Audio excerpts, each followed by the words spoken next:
You're listening to the Football Scholarship Podcast, the playbook for parents and athletes who want to secure the best football scholarships possible. From securing a D1 football scholarship in the SEC at Ole Miss at just 5'7", 150 pounds, myself, to helping 83% of the athletes I mentor achieve football scholarship offers and 42% going Division I, I've learned countless lessons that I'll be sharing right here with you. Join me and my co-host Brian Overton, who has 15 years of D1 college football recruiting experience, as we interview top experts, successful athletes, and discuss current recruiting trends. Together, we'll help you navigate the recruiting process so you too can achieve your dream of running out of that tunnel in front of 100,000 screaming fans. What's going on? This is Richie Contartesi with Football Scholarship Academy, a new podcast that we're bringing out today. Look, if you're a parent and you're an athlete and you want to secure a college football scholarship, this podcast is for you. This episode's for you. And it's a really important episode because we just brought on our newest and one of our biggest hires, a CRO, a Chief Recruiting Officer, not Chief Revenue Officer. But Brian here has a lot of experience in recruiting, and he's going to be handling our entire recruiting department, our entire recruiting team. And just a little background on him because it's really impressive.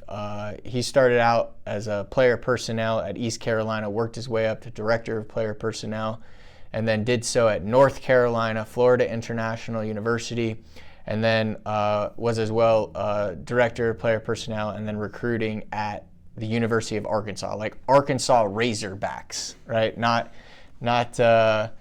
we're talking SEC football and building out their entire recruiting department. Handled everything from recruiting athletes out of high school, transfer portal, the whole 9 yards, built a team. And so it's been so awesome having you here in Vegas and getting you acclimated. And I'm learning so much. Like, I went through it as a player, but you're coming from it from a standpoint on the other side of the table of really being able to recruit athletes, and all the things we're teaching athletes to do, they're doing to you. And so like what works, what doesn't work.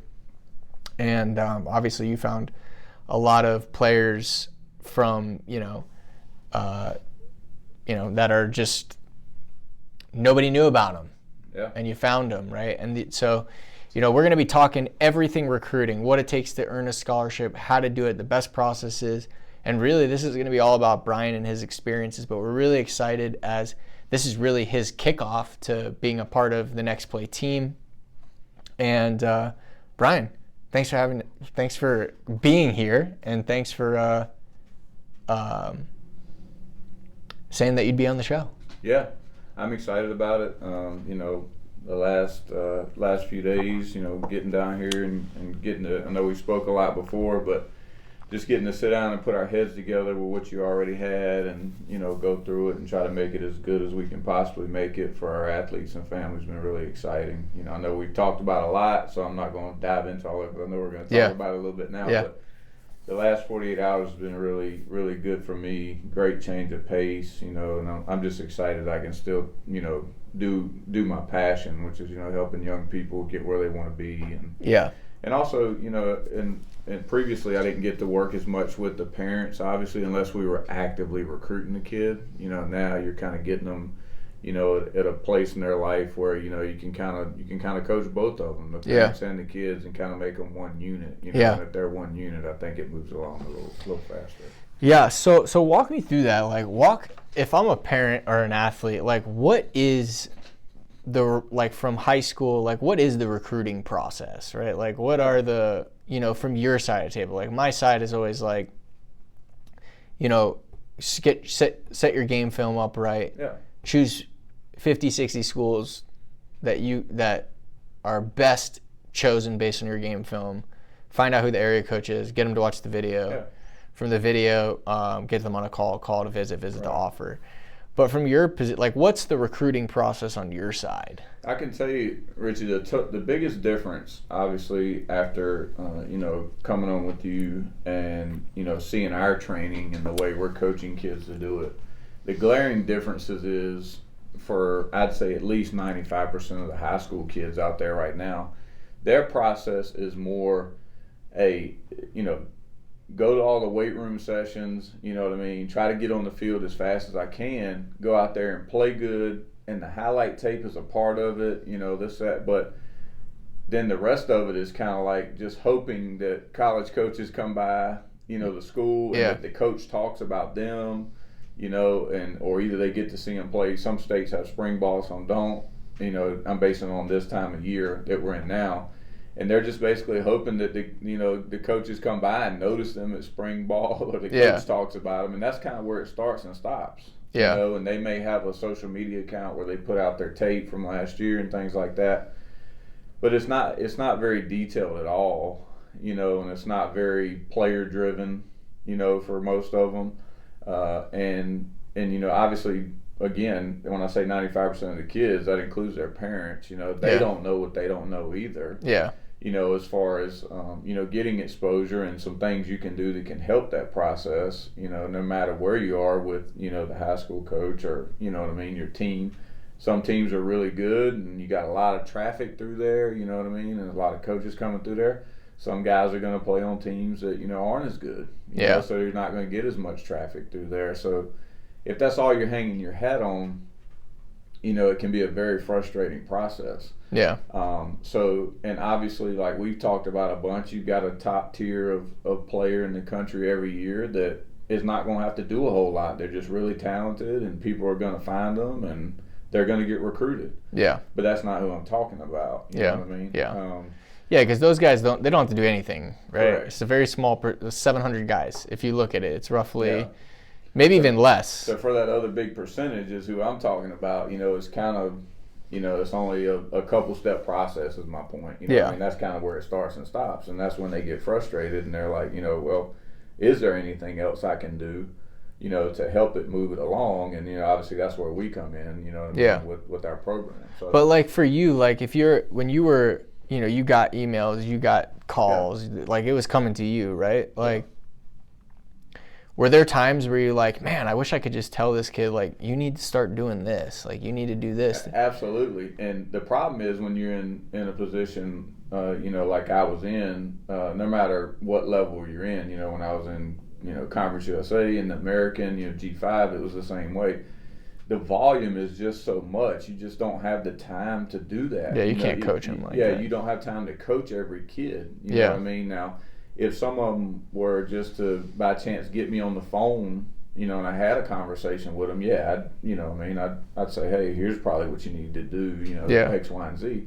And I had no problem doing that. But honestly, I'll be honest with you, like if my phone just rang and it was a number, I'm probably not answering it. Mm-hmm. If I didn't already know who you are and have your contact in my phone, I probably wasn't going to pick it up. Yeah. And maybe I would, maybe I wouldn't, but the sheer volume won't let you just coach, kids on, what else they can be doing, because you've got so many other kids, you're responsible for, and the boards and all that other stuff. So yeah. You just really didn't have the time to do that individually. Totally. And we've talked about this a bunch over the last couple of days, as far as emails go, you can tell the ones that are service created, from services you pay for. It's just emailing every like the email blast. And it's not a real person, and I never opened them. Yeah. I didn't because, it one, it wasn't authentic, and two, it was probably giving me information I already had. Yeah. For several reasons. And again, you just don't have time to go through all those automated ones, If it didn't look real, I probably wasn't going to open it. Yeah. So walk me through like the actual process. Like what's the recruiting, like on the inside, right? Yeah. Like what is your process for finding kids and getting kids to commit and offers? Like what's your, like the other side, like pretend you don't know this side. Like what's that side? Yeah. So we usually worked about 2.5 classes out. When I say 2.5 classes, so you're actually working on the seniors, obviously, and the class is getting ready to graduate. Yeah. And with the early signing period changed everything, and I know it's been around for a little bit now, but it totally changed the timeline of everything, because now everybody just about I mean, they did the math. Over 95% of the kids that sign any level sign in the early signing period. Yeah. You know what I mean? It's very few that wait, you know. And if they do, they're like the top. Correct. Yeah. Because they can, and people are going to take them no matter how long they wait. Yeah. You know what I mean? But, so it changed the timeline so much. So that's why I say 2.5 classes, because like right now, for instance, and I'll work backwards, you know, everybody in the country right now is working on 25s because they've already signed all their 24s for the most part. Yeah. Like they're on the books. Yeah, it's done. So they're working on 25s right now. And like we were speaking earlier, the way it changed the timeline it used to be like, you know, before the early signing period, you took most of your official visits in January because there was only one signing date. Mm-hmm. And the one signing date was in February. So you held all your official visits, you know, for right there at the end to make a good decision. Yeah. And you'd do them all in January, and then February would come. And then you'd have basically a whole fiscal year to recruit the next class. Yeah. Well, now here comes the early signing period. And now you can take visits in the summer. You used to couldn't do that. Yeah. You can take them in the spring. And now there's unlimited official visits. And now they're unlimited.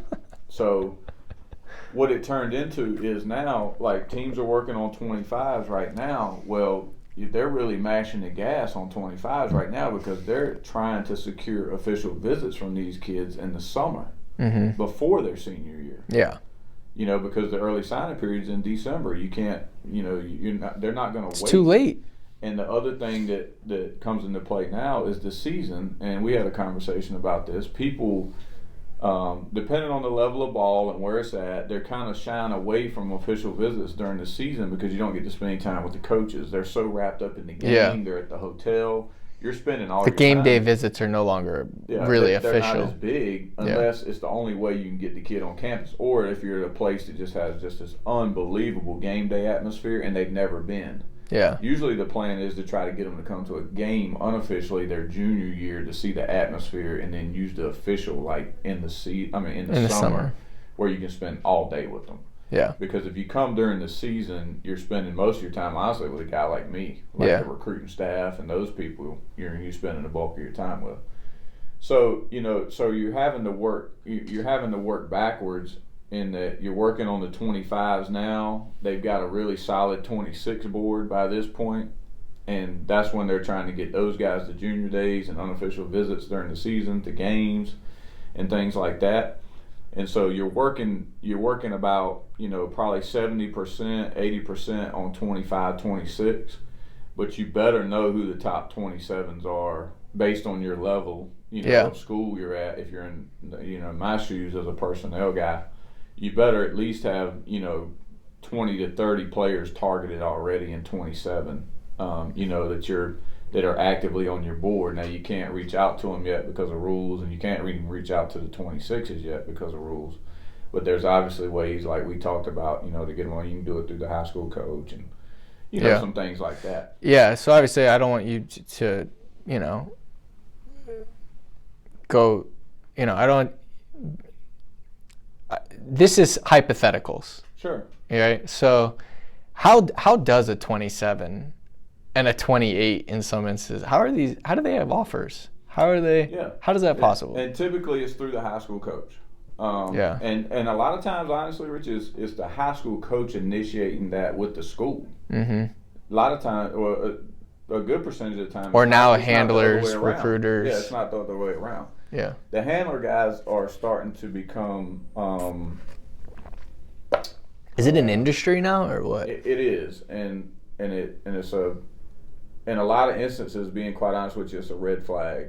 Yeah. You know, it's a red flag for a lot of reasons, and we can do a whole episode on that. You know what I mean? To be honest with you. For sure. But usually it's driven through the high school coach. So say if I'm the high school coach, you know what I mean, and you're the director of player personnel, it doesn't matter where you are at whatever school, and I have a 26 or a 27 that's a good player that I think is a really good player, I would call you and say, hey, Richie, I've got this corner. You know, he's a young player, but he's really good. He's got, you know, great size, you know, for his age. You know, he played some for us this year, or he started for us as a sophomore or, you know, a junior, whatever it may be. And I really think you should, kind of get ahead of the game and take a look at him, or at least pass him along. And if a high school coach is pushing the kid like that, at a bare minimum, it's going to probably get his film watched. Yeah. Because the last thing you want to happen is, for the head coach or coordinator or somebody to find out, if the coach comes to a game one day or something and brings some kids, hey, I sent you his, he's got 5 offers now, but I talked to you about him 3 months ago. Yeah. And nobody watched his tape. Yeah. So usually it's head coach driven, and then so if we like the kid, we watch his tape and we're like, yeah, this kid's pretty good. Yeah. Like, and you get to the point where you want to offer him, you just simply call the head coach and say, hey, can we get Richie on the phone for 5 minutes? Whatever, and the coach may call you and just have him come in the office, or he can tell the kid, hey, coach reached out to me from Arkansas, and wants to get on the phone with you. Here's his number. You can call him anytime. Yeah. That is all within the rules. Yeah. So if you find a kid, through Twitter, through they did outreach to you. You look them up, but you can't. Let's say it's a 26 kid. Can't respond. He emailed you. Video. Yep. You click to watch the video. Yep. Like, wow. Like, this is a kid we would legit offer. Yep. You call the head coach. There you go. And then you can offer him that way. Yep. Got it. Either through the head coach or, like I said, hey. What if the head coach is like, they just don't care. They're not part of the recruiting process. You really don't get that a ton. Like, if it comes down to it and they know you're interested about the kid, I've never ran into that really very much at all. Mm-hmm. Because, you're really... Because you reached out to them. Huge disservice to the kid, And, yeah. And most of them are in it. Most of them are in it for the right reasons. So there's no way they're gonna blow that off and not tell the kid you called or try to get you on the phone with the kid. Yeah. That very, very rarely ever happens. Yeah. To be honest with so if you're a 26 or 27, like you're not quite hit the June 15th mark. Did you get outreach from kids like that? Absolutely. Yeah. Heavily on social media. Yeah. Because here's why, Rich. Because a lot of them don't know the rule. Yeah. Like, a lot of them think that we can respond to them at any time. Yeah. Like, doesn't matter what grade they are. They just don't know the rule.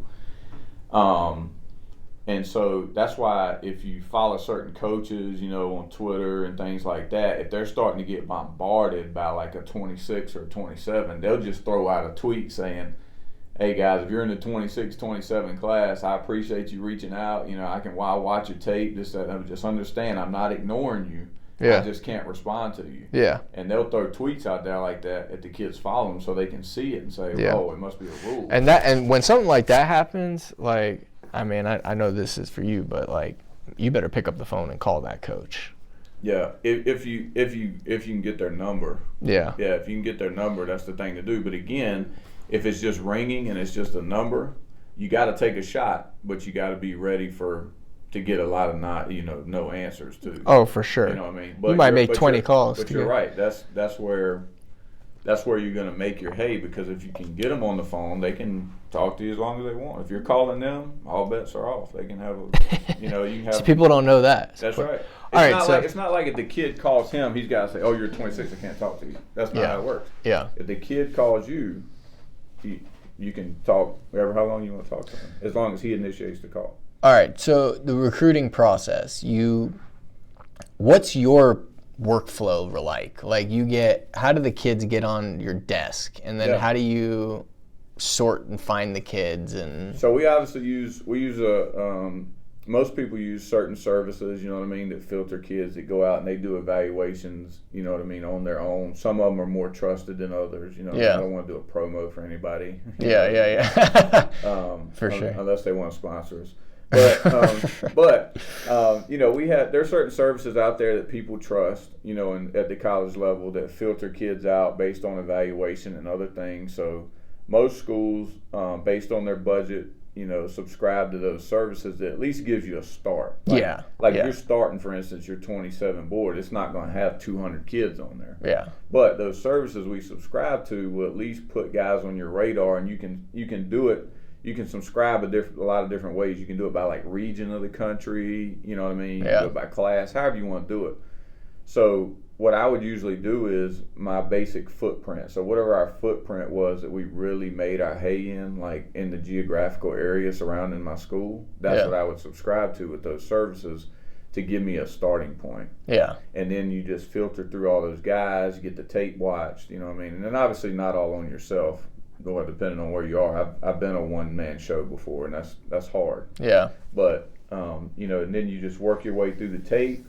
And then whatever recruiting software you use, you plug them in there with a grade, and then you just start building your board out.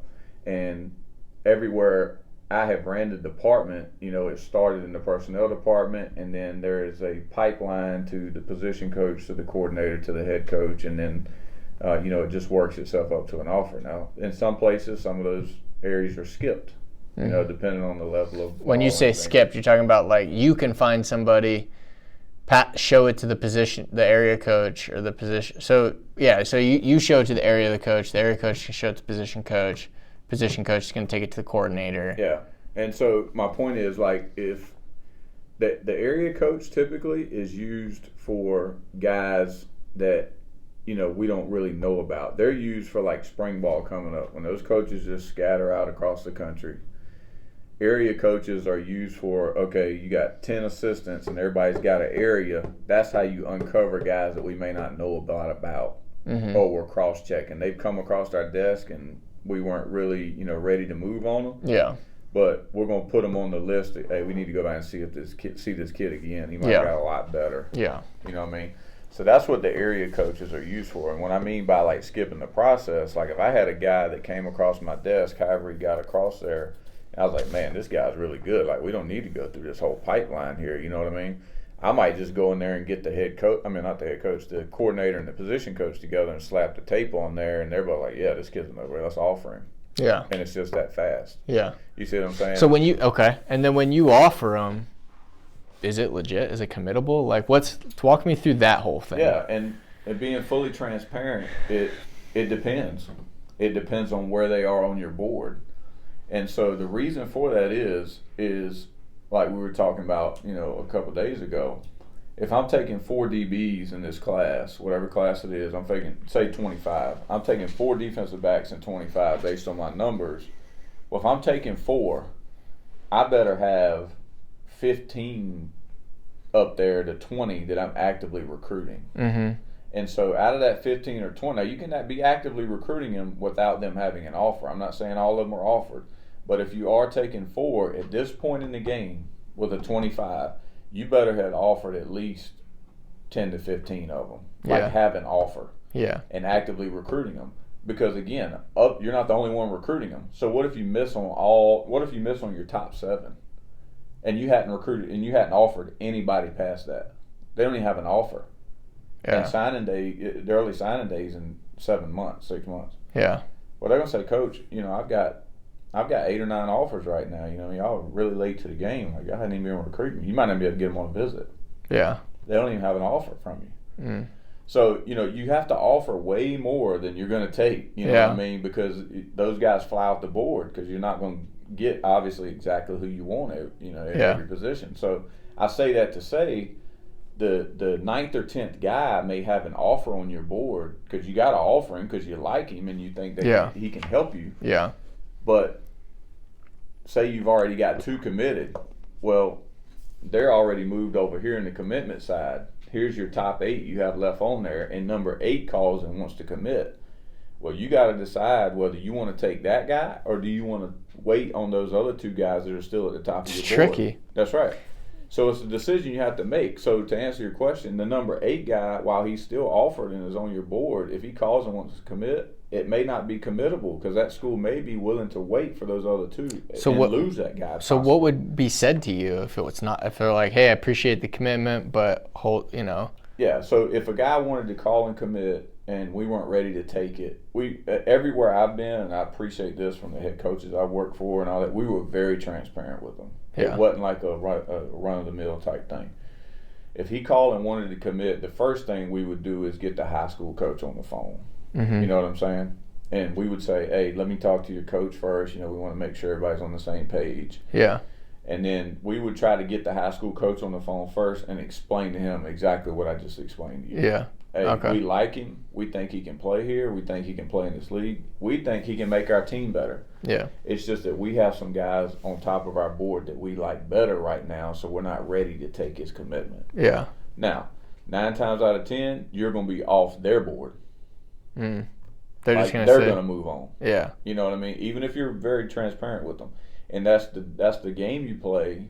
In that, because what sucks is you might not take that one, and then the other ones don't commit, Correct. And now you're correct. Which is why you need so many offers. See, this is so good for athletes and parents to understand like how the process actually works, because like what a lot of parents don't understand is like coaches are ultimate salespeople too, dude. Absolutely. You know what I mean? Like this is, and so when you hear things like you start getting responses that are very fluffy, like I appreciate you reaching out. We're definitely very interested in you, but I got to talk to this person. I got to do that. I'm gonna get back to you. I'm gonna do. You already know like that where we're going with this, right? It's either they're gonna sell you on why they're not gonna offer you a visit, they're not gonna offer you right now because of everything else, or you're gonna sell them on a reason they should, right? It's one or the other is gonna happen every time. And the biggest misconception, I think, and I heard this somewhere the other day, and it's true. One of the biggest misconceptions is to even parents and players is that I can see where you can think this way, but it's that, okay, they offered my son, he's got to be at the top of their board. You know what I'm saying? They finally pulled the trigger. They offered him. Everybody's pumped, right? And say he's a running back, okay? They just offered him. This is great. They love him. He's the top. Well, they might like him a lot. They think he can help them win. They think he can play there. But he may be the 5th guy on that running back board. That doesn't mean he's sitting at the top of the list and he can just call at any time and say, hey, I'm coming. And they're going to take it. Yeah.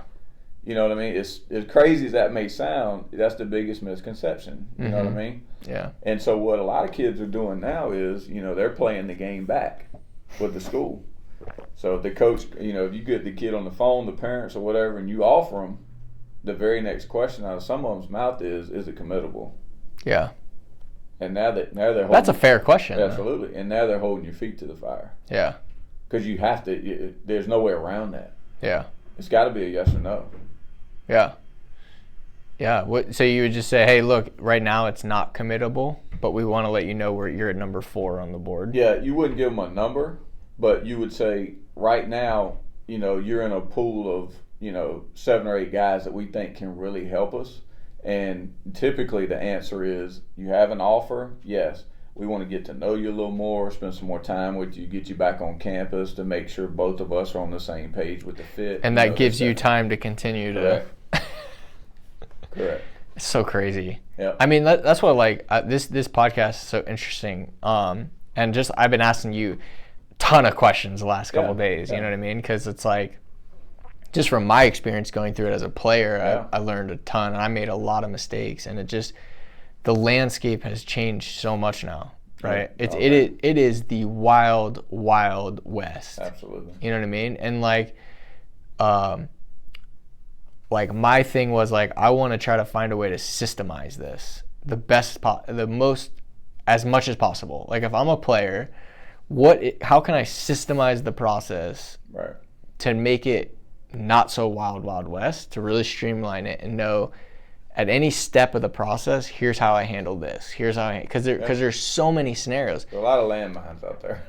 There's so many scenarios and things that could happen. Yeah. And that's the difference between getting a D2 offer and getting a G5 offer, or a G5 and an FCS offer, right? The margin is very small. It's I made a video and I talked about this. I'm like, what's the difference between a stud D2 player and a decent G5 player? They're probably very similar. Yeah, could be the same. Yeah, possibly. Could be better. But at a maximum, the margin is very small. Very small. Yeah. And so if you're sitting here and you're, that's why the ability to build relationships and so let's talk about the transfer portal. Sure. So is it the same? No. So you have different boards? Yes, absolutely. Even for the same positions? How do you keep track of that? That's crazy. So. And wait, real quick, before we go to the transfer portal, the NIL. Yeah. When they commit, is that a committable offer? Yes. Okay. Is there any NIL? Is there, like, when you offer somebody, does it include NIL money? Right. So that's part of the deal that's, really gotten out of hand because sometimes that's the very next question from the parent or the kid. That's what I'm saying. Okay, you're offering you got to be prepared. Offering me a scholarship, but that's not really what I want to talk about. I really want to talk about how much you're going to pay me. You know what I mean? But can the coaches do that though? They can't, right? No. It has to come from the collectives. Yeah. So, when you say the Wild Wild West, I mean, whatever is past that is what it is right now. I don't even know what the phrase is for it. Because when you combine NIL with the transfer portal, like the high school recruiting has come a breeze. But because of all the rest of it. But a high school kid, right? Yeah. Like you were recruiting the SEC. Correct. The last, so last 4 years. I mean, you're all recruiting the same guys. Basically. So when you offered one, Yep. Is it like, hey, we're going to offer you and we're going to give you $80K or $20K or $100? It eventually gets to that. But it doesn't start. Not right out of the gate usually. Although a good percentage of parents are going to ask right out of the gate, but it's not there's never, I'm not going to say never because I haven't been to every school. Yeah. From my experiences, the way we've handled it, that was not part of like the initial conversation and actual number. Yeah. That's way maybe your top. That's way further down the line after we get to know the kid more, we get around him more, like he's been on campus multiple times. You know what I'm saying? Yeah. Because we may get him on campus a couple times and be like, no, we ain't signing up for this, we're out. Yeah. And you never even get to the number. Yeah. Because you just don't want to. Yeah, so that's interesting. So when you do NIL, it's not up front; it's later down. Typically. And our G5s, do they have collectives? Are they giving NILs too? Yeah, a little bit. They're gaining momentum. Yeah. I know several guys at G5s now that they're being able to do a little bit for their players. I mean, more than they were in like the past. 5K, 10K. I mean? Yeah, small stuff like that. And they usually tailor it more around like the community involvement will get involved, and you get the local barbecue place to what I mean. Say they'll give him X amount of dollars a month for like 2 social media posts and like 1 appearance at the place. What I mean? Or something like that. Yeah. So they're starting to gear it a little more around the community, which was originally designed to do. And with the NIL, it's like it changed the game so much. And like for parents listening, players listening right now, like you need to know what you're up against, right? Because there's so much money now in college football, all the way from Little League, we're holding kids back, right? Purely for an advantage. Absolutely. Right? You've got serious investments into mental health, physical health, Absolutely. Coaches. I'm talking hundreds of 6-figure investments, right? And so you're up against kids getting held back. You're up against serious level coaching. You're up against parents becoming coaches and holding kid and making sure their kid plays. And that's always been a thing, but now more than ever. And the reason being is because of the amount of potential money that's involved in this game. Correct. You got kids making millions of dollars in college, setting themselves up, like the very top tier. Yeah. And even lower kids that are making $60K, $80K, $100,000. Good living. I mean, that's $500,000 potentially over the course of college career. That's a lot of money, right?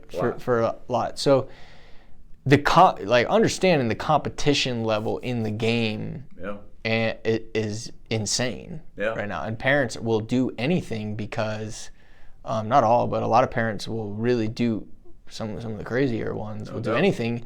So you got to understand, like, this is the competition landscape of what college football is, and there's very little rules in this. It's very gray, which is dangerous, which is I'm referring to around the NIL and the portal. No, that's what I mean. It's like a which is created what we have now. Yeah. Which is no guardrails. Zero. But let me ask you a question. Do you feel like I know the SEC, they're talking about the SEC and the Big Ten leaving the NCAA. Right. But but let's say that doesn't happen. Right. Is the NCAA gonna put guardrails on this? My personal opinion is I don't know how long the NCAA is going to be able to hold on as a group. Yeah. I do think in the very near future that schools and conferences are going to branch off from them, and I think eventually you are going to see more of like a pro model, like you have a commissioner of college football, you have a commissioner of college basketball. You know what I mean? Yeah. I think. And will it separate like the SEC and the Big Ten will be like D1 FBS, and then you'll have G5. Yeah, however you want to group it and call it. Like minor leagues, like baseball? I don't think it'll be structured like that. I just think that the at least the power leagues right now they'll be the first ones, obviously, because they can afford it and they have the structure to do it. They'll be the first ones to break away from the NCAA. Now, how they group together by like conference or whatever, who knows? You know what I mean? I almost think like if the SEC and Big Ten come together, it's going to be like a league. Because you already, and it may. Yeah. Because you already have commissioners of each league anyway. Yeah. You know what I mean? Yeah. So all you would do is combine it, you know what I mean? And then they can figure out who's in charge and they govern it. You know what I mean? But the NCAA has hurt themselves so much, I mean, over the last, even before all this, 5 to 10 years, I would say, in the way they've, handled some things and governed some things. And then making the decision just to roll out NIL without, really thinking it out, thinking, oh, this is a great idea. And it just, it just backfired on them, to be honest with you. It's good the players are getting paid, but there also needs to be... Everybody was for the most part. You got some guys out there that aren't. And everybody's entitled to their opinion, obviously. Yeah.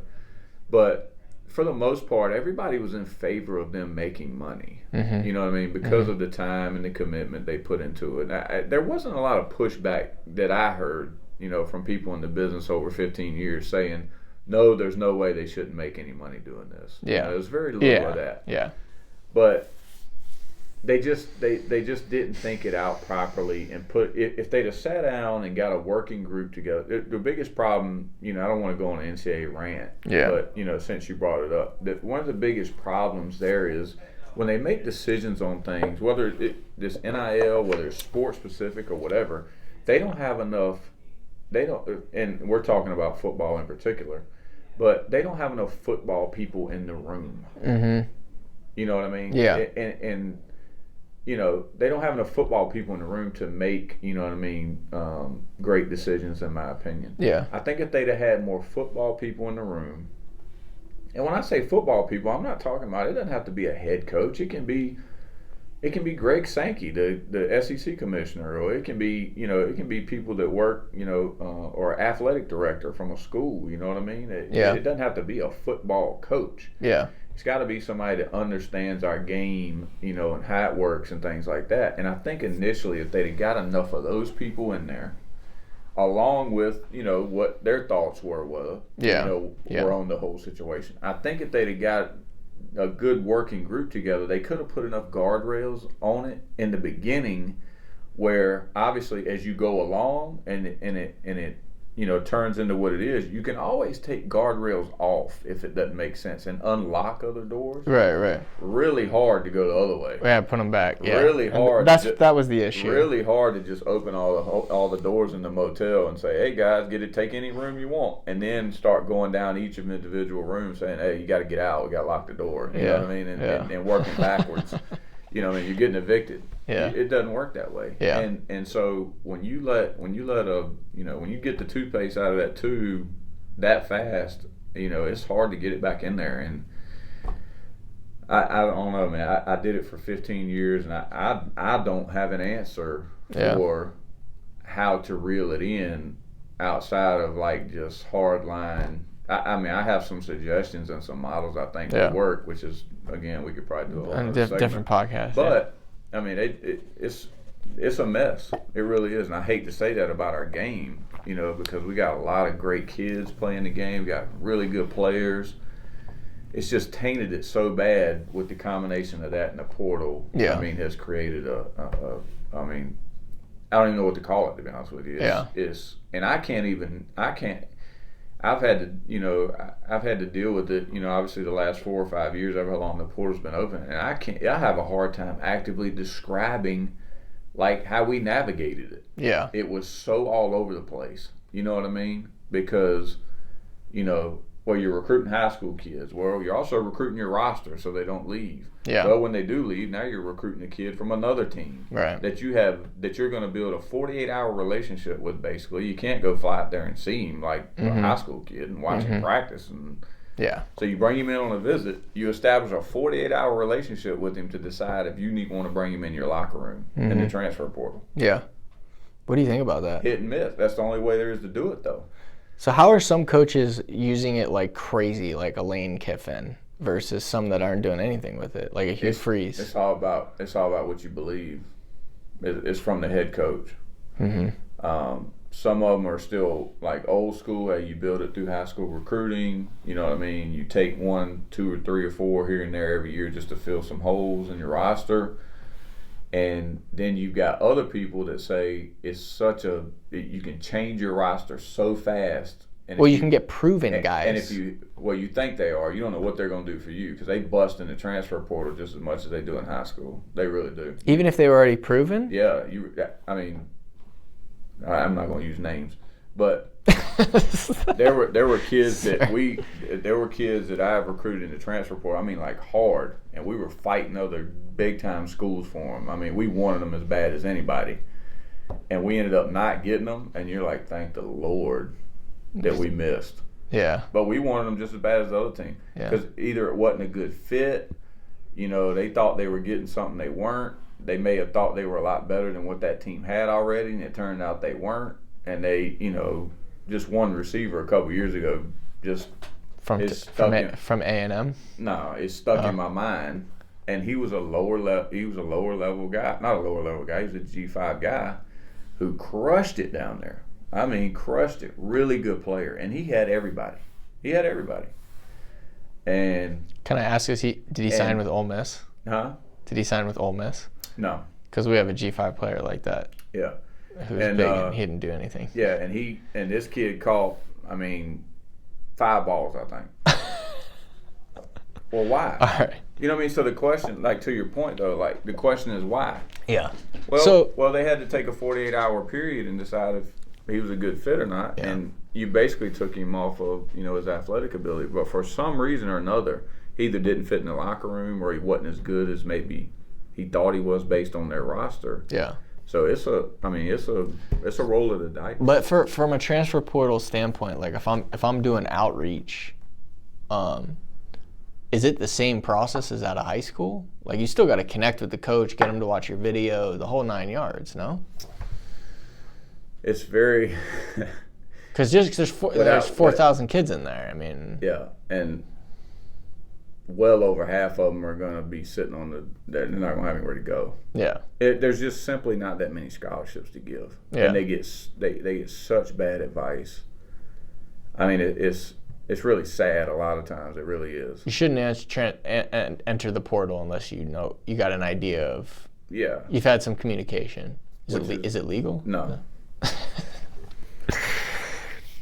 Without like getting into the weeds. Yeah. It's totally different.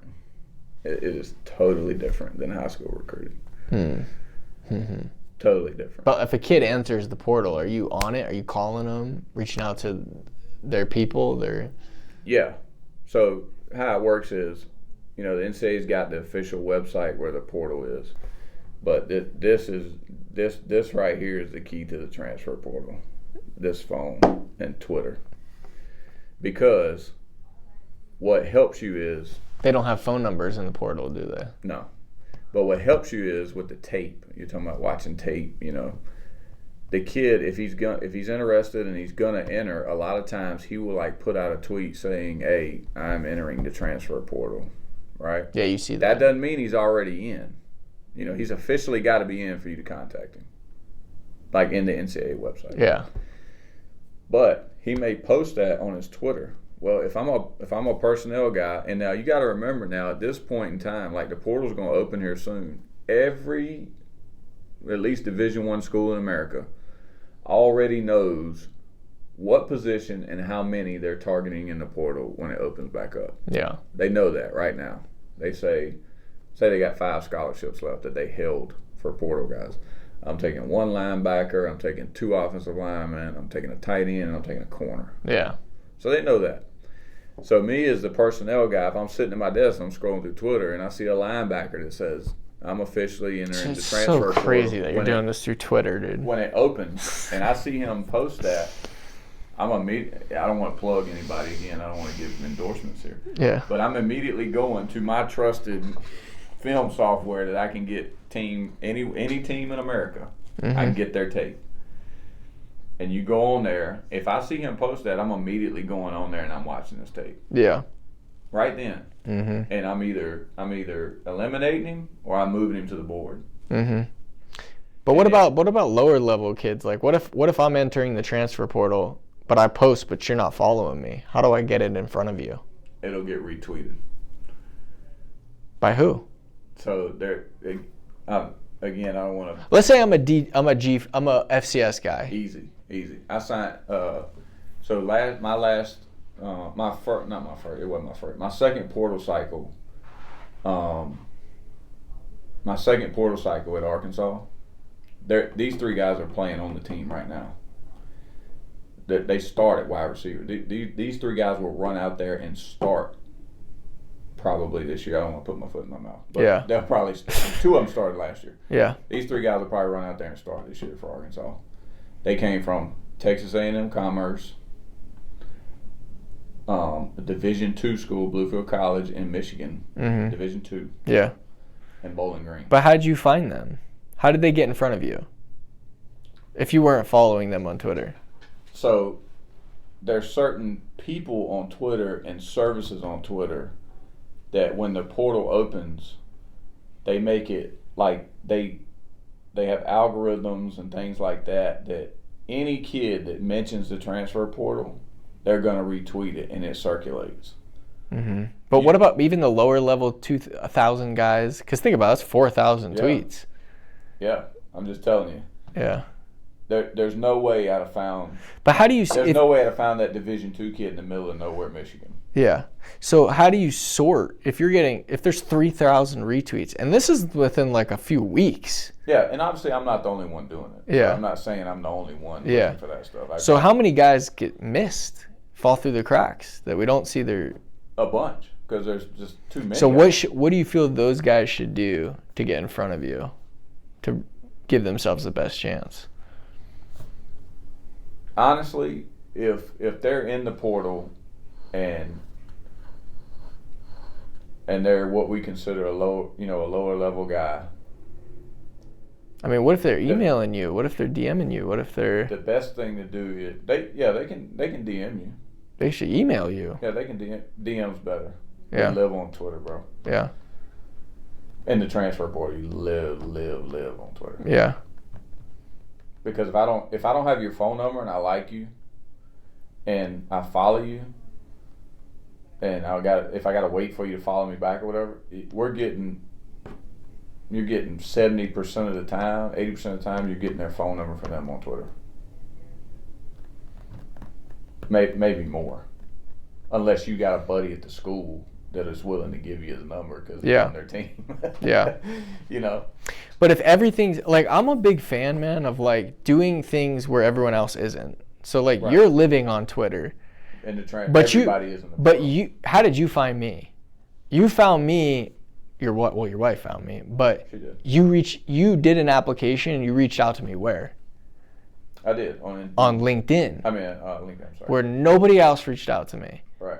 And so I'm just thinking like, you put yourself out there on Twitter, but if you want to get a coach to pay attention, why not hit him on LinkedIn? Why not hit that coach on email and put in there your video and all that stuff like we talk about? Yeah, and I'm not saying that's a bad plan, but what the biggest difference too is in the portal and like high school recruiting, there's only a small window. So it's like hot and heavy. Like it's a very short period of time. It's your hair's on fire. I mean, do you sleep well during? No. It never stops. So it's like a couple weeks. Well, like I'll give you an example. Last May, like That's a big portal visit time in the spring. Yeah. Because it's after spring ball. Right. If they The decide after they're spring. transferring, Yeah. they're going to take visits because it reloads your visits if you transfer. You get to take them all over again. Usually before the portal, that was a very down time if you weren't an assistant coach. They're out recruiting in the spring, but support staff, the head coach can't go out in the spring.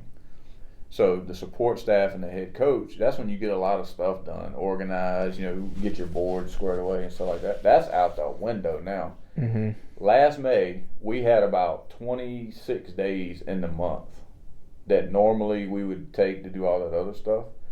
I had 17 out of those 26 days, I had a transfer portal kid on campus. 17 of them. Yeah. Yeah, that's a lot. That's a lot of planning, logistics. I had 40 scholarships to fill after our bowl game 2 years ago. 40. Let me ask you a question with scholarships. Is it true that teams are running out of their 85 scholarships but still want to bring guys on, so they're using NIL to cover what their school would pay for? Yes. Because I looked at, I'll just say my team, and I'm like, they're using more than 85 scholarships right now. Yeah, you can't. Yeah. No, you can't.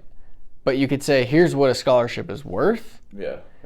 We'll give you a walk-on spot. In theory, it's not a scholarship. No. But they're paying you enough for you not to have to pay for school. Right, it's covering. Correct. So you could essentially, if you have the NIL, which is zero regulations, as much money as humanly possible that you could have. Spend as much as you want. You could have 200 guys on scholarship, 85 guys on scholarship, and then you could have. The total number is capped. Yeah, 85, right? No, the total number on the roster. Oh, 120. That's right. 120, right? Yeah. So you're right. I'm sorry. You could have 120 guys. Correct. So what's going to happen with walk-ons? Well, people are doing that, but they're not doing it a ton. Because you need those guys. You need the walk-on guys. Yeah. You know what I mean? If everybody was a star, yeah, that'd be with you only got 22 guys on the field. Yeah. No, people are doing that more one-offs. You know what I mean? Like 3 or 4 here and there. It's harder to do than people. It sounds great in theory, but to actually convince a kid of that is a little harder than you would think. Yeah. Just because they're not on scholarship. Yeah. You see what I'm saying? Right. Like, and there's rules to that. Yeah, like you can't eat with the team. Is that still a rule? When I was not on scholarship, yeah, I wasn't able to eat with the team. It's kind of where you are. Our guys did. I wasn't allowed. And then the second I got put on, I was like, yes, I got to go to all the the after practice. Yeah, schools are doing that to get around. If you got a good player and he's willing to do it, you know what I mean. You can add a good player without adding him on scholarship. It's wild. You just give him NIL enough to play for everything. Where it's not, there's a lot of ways to do a lot of things. There's a lot of ways to do it. Yeah. So transfer portal is different than high school recruiting. But what are some things? Animal. Sophomores, juniors. Yep. What are some? If I'm a sophomore, what should I be doing? How do I get in front of you? Now this is when you need to be doing the outreach. Yeah. That's a big outreach time, especially if you're a sophomore, because like the more even though they can't respond. Correct. But you may make it onto their board. You see what I'm saying? Like, so say you're successful with the DM or email or whatever it may be, whatever you're using, LinkedIn, and you send me your tape as a sophomore, and I watch it, and I like it enough to put you on the board, you're already on my board, so now you're going into all our stuff when that June 15th time hits. You're going to get all our mailers, you're going to get all that stuff, and if I like you enough, I'm going to call your head coach and try to get on the phone with you. Yeah, and so then you would tell the head coach, tell the athlete to call you at 2 p.m. and or the coach can call while he's in gym class or something. Yeah. Say, hey, here's Richie. You want to holler? You know what I mean? Like, it doesn't matter. See, but it's like so many. That's why. So many athletes we talk to are like, oh, we got to wait until junior year. Oh. I'm like, it's because then like you lose a whole year and a half of potential relationship building opportunities. No question. And yeah, you might get a couple coaches every now and then that are like, hey, stop reaching out to me or stop doing this. That's fine. It cleans it up for you. Yeah, exactly. Like that goes back to like fear of rejection and dealing. Like you're always gonna have people that disagree with what you're doing, but are you doing it because a couple people will get pissed off at you, or are you doing it because you want to play the biggest And you can always circle back with the junior tape. Yeah. Like if they say no as a sophomore, that doesn't mean you aren't going to get a lot better. Yeah. And your tape's a lot better. Well, they want to see circle back with them. Don't they want to see progress over time? Absolutely. And you can circle back with them, and they may like you a lot more as a junior than you did a sophomore. Yeah. You know what I mean? Your body may not have filled out all the way. You know what I mean? A lot of things can happen in a year with kids that age. What are some things that people don't know about the recruiting process that, what are some things people don't know about it that's like wild or different or? I mean, most of it is, honestly, they just don't know our rules. Mm-hmm. And it frustrates them, you know what I mean, until you educate them. Like I said, I'd be willing to bet you, if we polled 100 sophomores right now, like in high school, and you say, well, can a coach call you right now if they like your tape or whatever? Yeah, they just don't. Well, that's not true, you know what I mean? Yeah. But then if you ask them, hey, can you call a coach? They would say, they probably think the same thing. No. Yeah. Which is the opposite. Correct. You know what I mean? Yeah. So the biggest thing probably is, just them not understanding the rules, for the coaches. Yeah. You know what I mean? And how to navigate all that. And the same thing with camps, they don't know that, a lot of them don't know that, if you go to a Rivals camp or a 247, whoever, all those recruiting guys, if you go to one of those camps, Under Armour, coaches can't go to that. Division I coaches can't go to those. Yeah. You know what I mean? So you're going just to get ranked, just to get correct. Articles and buzz. That's right. So who should go to these camps? Because my thoughts are unless you're a standout guy, you're gonna run a 4.3. You're big. Something very glaring is going to happen. Yeah, a term we use a lot is, I think, if you feel like, or somebody does, whether it's you or your coach or your parents or whoever, if you feel like you have a redeeming characteristic, mm-hmm. whatever that is, then it might be worth your time. But it's still based on your tape. Yeah. The tape still matters. That's what gets lost in all that. So then wouldn't your time be better spent? I went to camps and I felt awful when I left camps. I was like, man, this is the worst thing ever. But then when I was playing at Ole Miss and I was behind Dexter McCluster, I don't know if you remember him. Absolutely. Great player. I would go out and run routes and catch tons of balls and it was a blast. But when I would go to camp, I always got shoved to the bottom. I never got any looks. And I feel terrible after. I'm like, I want to tell people unless you're like that, you're 6'3", 220, and you run a 4.3. You got to be intentional about where you go, for sure. You know what I mean? You just don't just one off. You know what I mean? There has to be a reason you're going. I don't care where it is. Whatever camp you're going to. Yeah. It shouldn't be just, I just want to go. Yeah. Does that make sense? You got to be going because of X, Y, and Z. Yeah. You know what I mean? Yeah. You have and you need to know. It's not like I'm going for recruiting. I'm going to get exposure no, you're not going to one of those camps to get exposure because coaches can't even go and watch you. It's correct. But they say that, the people that run the. Yeah, I mean, the recruiting services are getting away from it more because they know that now there's too many kids showing up and there's none of us there. There's not. There's just. You can look around. We had one of our athletes. You can look around and see no logos and everybody's parents. And I swear, bro, I got to tell you a story. We had one athlete who went to a bowl. He was invited to a bowl or something. And they told him there would be college coaches and everything like that. And so he went to the guy and he's like, so where are all the college coaches? And I swear, the guy said back to him, what did he say? He said,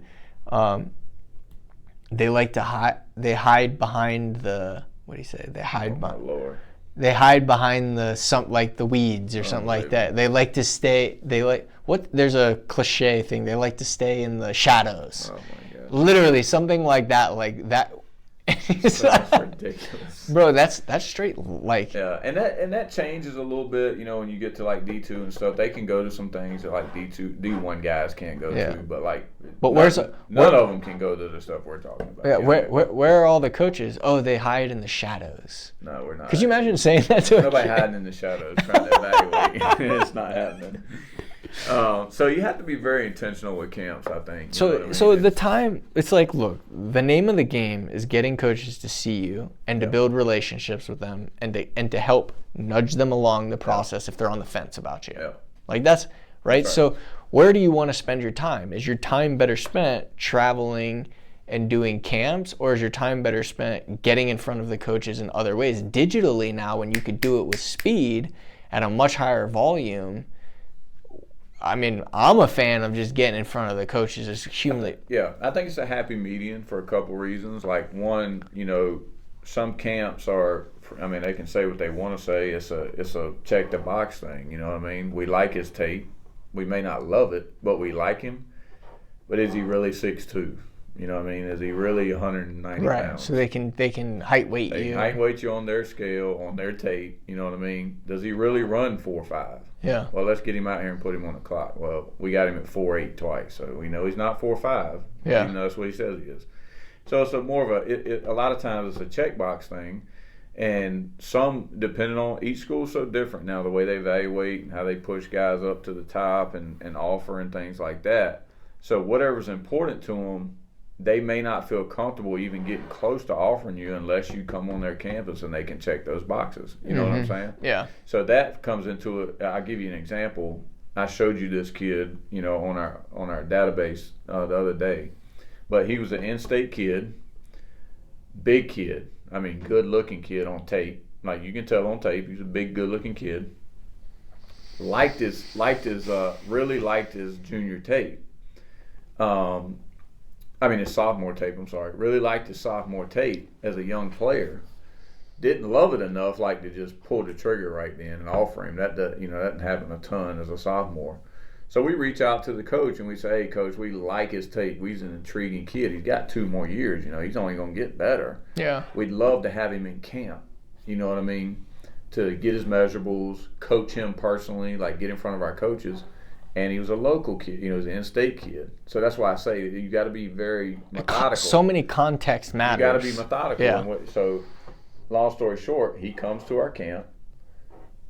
He kills it. He's bigger than what we thought he was. Yeah. He's even more good-looking than we thought he was. Our coach got to coach him. That's going to coach him at that position. You know what I mean? We got to hang out with him all day. See if he's coachable. We got to hang out with him all day. Got to know the kid. At the end of the day, we offered him. Yeah. As a sophomore. Mm-hmm. He had finished his sophomore season. But the difference between that scenario and most scenarios is you personally reached out about having him come to the camp because you were serious about him. We liked him. We had no idea where we wanted. I'm saying you actually watched his film, evaluated him, and personally reached out. Where a lot of schools, they get any outreach from any athlete and they just invite him to camp because they gotta pay. They gotta. And that's why that's why we. Go ahead. Sorry. No, and that's why I say you got to be intentional. And you got to really evaluate a camp offer. Yeah. Well, yeah. And why? That's why I keep saying what are your accomplishments? Why are you going? Yeah. You know what I'm saying? Yeah. What's the who, what, when? You know what I mean? Yeah. So you got to be intentional about it, and because like I said, it can go the other way. You know what I mean? It's. What about these ranking camps, right? Obviously there's services out there that help coaches, but you go to these camps, some kids, they'll reach out to us and hey, we want to do the recruiting stuff, but we want to go get our stars first. I'm like, stars are going to be coming from offers coming from getting in front of coaches. So what are we talking about here? Yeah. Here's again, it gets lost in the shuffle. I'm not a star guy. Never have been. So we're talking about an SEC player personnel director of recruiting. Never been a star guy. Take the star off of there. Let me see his tape. Yeah. But doesn't the star come from the tape? Yeah, but who? Who? That's my point. Their job's not on the line. Mine is. That makes sense? So there's some 3-star guys that you're like, this dude's a 5-star. This guy's really good player. To me, he's a 5-star. Really good player. Yeah. But to me, as an evaluator, 15 years worth of it, take the star off of it. Let me see his tape. Because I can't tell you how many times it did not match. It didn't match. And what happens is, again, you got somebody else giving those stars now. That guy's job's not on the line. Well, they also could get paid. Right. We'll give you a couple. And there's some of them, and I'm not knocking them. There's some of them that are really good evaluators. I know them personally. They are. There's some that know exactly what they're looking at, and they're good at it. Yeah. I'm just saying it's very skewed because all of them aren't. Is there money involved? Like, could a parent go and pay? I haven't heard much of that, but are there politics involved sometimes? Absolutely. See, this is just like anything else. You know what I mean? There's it's so crazy. There's politics in the high school you play at. You know, yeah. What I mean? And level. You know, and that'll be around forever and a day. Yeah. Nobody will ever change that. But my point is, like, the reason it didn't match for some of those guys that were ranked really high and had 20, 25 offers going into their senior year, I always get back to it. And this resonates in college ball, in the National Football League. I don't care where it is. You get all the GMs in one room and they'll tell you the same thing. It's all going to come back to the tape. From people that really know what they're doing. It all comes back to the tape. Yeah. So you can go to those things all the time. You can say, I want to go get my stars first. Well, you're not getting them at that camp. You may get them at that camp, but for people that are like really evaluating you and like where they put you on the board, you better back it up. You better back it up to that tape. You know what I mean? Because you don't play football. And like the athletes we work with. And no shirt. Yeah. You don't. No, that's what I'm saying. You know what I mean? Yeah. Which is why, and I'll give you a great example. Going right into it. Man, you were watching a little bit of the combine yesterday. You know, I got 5 guys in there from last year that played for us last year. That is why more and more coaches are not going to the combine. I mean, there's several head coaches that aren't going at all. Like anybody on the team? Like no scouts? No, scouts will go. But what I'm saying is that the head coach is, I mean, he's next to the GM as a decision maker on picks. Yeah. And he's not even going because he wants to watch the tape. Yeah. Do the measurables count in the evaluation? Absolutely. But it's a weighted 20%. It absolutely is counted in there, or else they wouldn't do it. Yeah. You know what I'm saying? It gives you projections of what they probably can and what they will and won't be good at maybe in your scheme based on some measurables or what you're going to ask them to do. But it doesn't tell the whole story at all. They are drafting the people that do it right. We talked about this at dinner the other night. The people in the National Football League that are doing it right are watching the tape. Yeah. And they're picking that kid based on his tape, the fit to their team, and how they think he can better their team. And to me, if you're not doing it like that in college, you are missing the boat. And you're going to miss more than you're going to hit. Yeah. If you're just looking at a list, it says this guy's the 5th best corner in the country because he's got 30 offers. And you watch his tape and you're like, well, hold on now. Is that right? And you still take him. Yeah. Because he's ranked as the 5th best corner in the country. And it's going to look good on signing day and it's going to be a lot of buzz on the internet.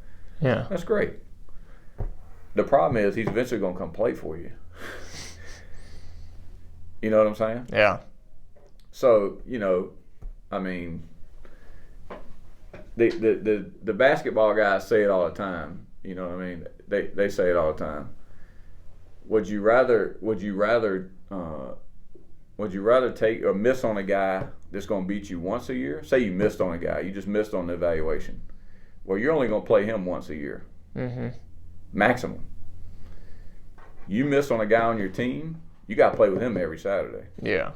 Or not play with him. So you burn one. Yeah. Does that make sense? Yeah. You can't. That guy can hurt you every day. The guy you miss on that does well can only hurt you once a year. Yeah. Yeah. That's an interesting way to look at it. You know what I mean? Yeah. So that's why I always hung my hat on that. You know what I mean? Show me the tape and let me decide. You know what I mean? How he fits our team and this, that, and that. So for players, like the way they set up their tape, I mean, obviously they got to play, right? You got to play, but there's a lot of players like, you know, what I think one of the things that we do that's really powerful is we evaluate the tape, make changes to the tape to make sure that coaches get hooked to it. Yep. But we can also advise on like, based on your tape, here's what you need to focus on. Your defensive player, your tape is good, but we need to see more violence. Yeah. Or you do this really well, but we need to see this. Yeah. and then you can go get that to get on your tape, so that when we get, and then we could choose what schools you're going to target based on where you're at right now. That's going to, you know, I think a lot of people, they're not organized. They're not like tracking everything and making adjustments, and they just throw the tape together because they just, you know, for lack of a better way to say it, they just don't know what they don't know. You know what I mean? They just know they're making a highlight tape. We need to get it. We need to get a good YouTube video on that. Yeah, on tape. Yeah, we could do a nice little tape on that. And it doesn't have to be long, to be honest with you. You know, it'd be good. Yeah. It'd be a nice little. We have one in the training. We'll make it good. Yeah. But yeah, I mean the whole recruiting process is absolutely insane, and the way that, like, I mean, there's just zero organization. You just have all of these different services, from recruiters to ratings to writers to the schools to all these different levels. It's it's a tall task. Is there anything that you know that most people don't, that you're like, man, I wish, you know, besides the basic rules that we talked about, is there anything? Yeah, but it wouldn't be helpful. I mean, is it juicy?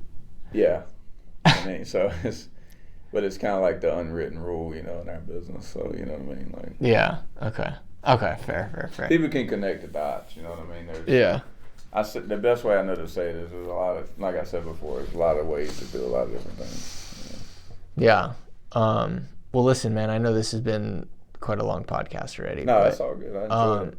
Yeah, I like, you know, man, I had so many good questions. Like, I feel like I asked you so many good questions. Yeah. I tried them all out. And, you know, as we go, I think, you know, we can lock in on a topic, you know what I mean, for each one, and, you know, I think, you know, the listeners will get a lot out of it, you know what I mean? Yeah. We were just kind of hitting a little bit of everything, you know, but I think, you know, we can do certain topics that I think will really help be interesting. Yeah, if you're watching this video and you want us to continue doing these podcasts, maybe we'll do one a month and we'll pick a topic and just... Because there's like, obviously we have our trainings and our internal, like our trainings and our course and all that stuff. But I feel like breaking the topics out and just having conversations around them. Absolutely. Yeah. That's usually when you get the best answers, you know what I mean? Because if it's dialed in, I could probably give you like more specific examples. Yeah. You know what I mean? Yeah. Like, you know, if actually what we're talking about. What was your favorite part of the job? Building relationship with the players. Yeah. And like taking them from like the high school kid I evaluated all the way to, you know, I was the guy, and people say this a lot, but I mean, this is truly who I am. Any kid I've ever worked with or coach will tell you, you know, I got just as much out of going to the kid's graduation as I did watching him go in the first round. Like, all that was the same to me. Just seeing him come from a young kid and seeing him mold, you know, and helping him do the most important part of his life, like, you know, mold him into a man, and hopefully sending him out to be a good dad and a good father and a good husband, you know, and all those things was always important to me. And just to see the transition over, you know, for high school kids over a 5-year period to when they were leaving us, and, you know, that was always the most rewarding thing for me. I really enjoyed that, you know, them popping in the office and, you know, just chatting with them. What did you dislike the most? The calendar. I missed a lot with my family. Ooh. Over those 15 years, and it's gotten worse. Oh, I mean, the calendar. Unlimited transfer portal, NIL, unlimited visits. When I first got in, there was certain parts of the year that you could block off and say, "Hey, at least I'm gonna be home for dinner every night." And I'm gonna get a few weekends this month. You know what I mean? To spend time with your family.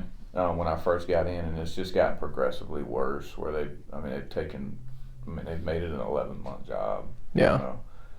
And that's what people don't understand. You know, a lot of people don't understand stress about it. They see the, you know, and everybody's not making the outrageous amount of money, but there are a lot of them that are, you know, and they see the, you know, the perks and things like that. But they don't understand, like, you know, when these guys get through summer camps in June and then July is dead, so that's the month you get to go on vacation or whatever. But they'll come back in the last week of July. And once they hit training camp in August, like the beginning of August, it's 7 days a week to the bowl game. Yeah, and not 8 to 5. No, not at all. We're talking like Yeah. 6 to 9. Yeah, 9's early, but yeah. It is. For sure. I remember camp, man. We would be there till 8 o'clock, and I'd be like, Coach D, like, he's like, oh no, I'm gonna be here till midnight. Yeah, you're ready for practice. And we would get there at 6 a.m. the next day, and he's like, yeah, I've been here since like 4. I'm like, so you just basically went home and took a nap? I'm sleeping in the office. Right Yeah. now. Dang. So that's what I dislike the most. You know, I missed a lot of time with my family over those 15 years. Well, look, man, I'm so excited to have you on the team. You know what I mean, dude? Like we've got such a great group of kids, such a great group of parents, and you know, we're the amount of applications that we get, and like we're pretty. You know, I really want to make sure that we're finding the right people, right? That believe what I believe, that believe what you believe. Like that's one of the things when I brought you on and you went through the training, you're like, wow, like this, we believed the same things. Sure. You know what I mean? As far as the values of, there's one thing where we could do an email blast for a kid, sure, no problem. But first of all, it's not personalized, so the chances of the coach responding are slim to none. Right. Second thing, we could do recruiting. You know a lot of people. I know people. No doubt. We could set kids up. But you're robbing the kid from the opportunity to truly develop the marketing, the sales skills, the communication skills, developing confidence, how to handle fear, how to handle rejection, you're robbing the kid from this opportunity. And so, you know, yeah, we'll make a introduction when it makes sense, right? When the kid's done the work, we get to know him, and it's like, hey, you know what? He's a this player. We know. Let's do something here. Yeah. But that's not, you know, again, this is just my opinion, right? And this is what's worked for me. This is worked for the athletes that I worked with. So I'm not saying this is the only way. Yeah. But, you know, I'm excited to have you because you do believe in that. Yeah. And the parents that we work with believe in that. And, dude, we're going to take this thing to places that I'm excited about it. I think when people really understand, you know, what we're doing and how we're doing it, and they see, you know, some of our kids, you know, that come in and go to start to finish, you know what I mean? Yeah. It's gonna be some of the stories we have on our website, the videos of just like, great. I mean, if you haven't gone to go to d1footballscholarship.com and look at some of the stories of these families. I mean, that's. Yeah. So look, man, we'll definitely, you guys, if you're watching this video, comment if you want us to do more just conversational stuff like this. Yeah. I know my YouTube, I try to just give a lot of how-to information, but sometimes it's fun like this. And so if you like it, comment, let us know, and we'll make more. But super excited to have you part of the team, man, and thanks for being here today. I appreciate you, brother. Cool. All right, man. Thank you for listening to this episode of the Football Scholarship Podcast. If you enjoyed the show, make sure to subscribe and leave us a review. And for more free resources, or if you're interested in working with us, visit gonextplay.com. Until next time.